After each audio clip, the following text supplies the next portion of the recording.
AVM بھی ہو سکتا ہے یا ٹیومر بھی ہو سکتا ہے. اور 16 ایئر کی کاکی ہیں, میری کزن ہے. تو شروع قصیدہ بردہ شریف سے کیا کیونکہ برین کا ایشو مجھے لگ رہا تھا. AVM جو برین میں جو گروتھ ہوتی ہے یا جو نروز, مجھے میڈیکل ٹرمینالوجی کا. اب سٹارٹ قصیدہ بردہ شریف سے کل کیا. قصیدہ اس میں 5 دفعہ وہی جو صلی اللہ علیہ وآلہ وسلم پڑھنا ہوتا ہے, اور ہم نے ساتھ انہوں نے پیشنٹ نے پڑھنا ہوتا ہے اگر ان کو ہوش آ جائے. اب زیادہ ایکسپیرینس کیونکہ سورہ رحمان سے ہے, قصیدہ بردہ شریف سے بہت ریئر کیس ہے کہ میں ڈیل کرتا ہوں کیونکہ برین ریلیٹڈ لوگ بڑے کم ملتے ہیں. اس میں سر پیرنٹس کا کیا رول ہو, فیملی کا کیا رول ہو, وہ سورہ رحمان سنیں.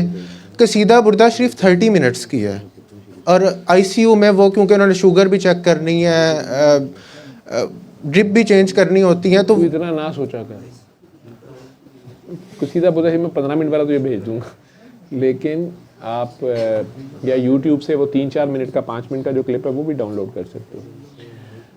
آپ انہیں سورہ رحمان ہی سنواؤ اس بچی کو, اگر وہ بے ہوش ہے, اور اس کے پیرنٹس بھی سنیں سورہ رحمان سب, ٹھیک ہے آپ. لیکن یہ کوئی فارمولا نہیں ہے, تو وہ اس کو فارمولا آپ کو جب بھی وہ بچی کا کیس آپ کے بتایا گیا آپ کو, یا آپ کے دل میں فوراً خیال کیا آیا؟ قصیدہ بردہ شریف. چلو بس بتا اور دیا, پلس پہ 3 دفعہ اللہ بھی. چلیں وہ آپ نے پلس پہ 3 بار اللہ کر دیا تو اسے قصیدہ سنوا دیں, اور گھر والے سورہ رحمان سنیں. ٹھیک ہے, ٹھیک ہے ٹھیک ہے.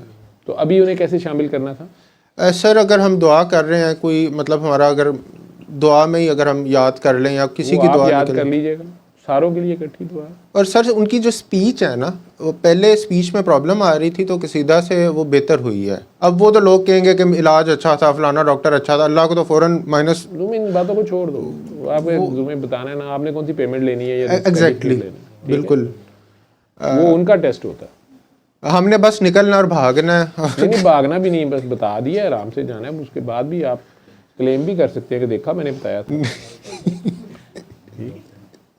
وہ رشتہ داروں کو آتا ہے آپ کو ٹھیک کرنا. بس اللہ تعالیٰ کریں کمپلیکیشنز نہ آئے برین میں اس چیز کی. اللہ خیر کرے گا, اللہ کی مرضی ہے.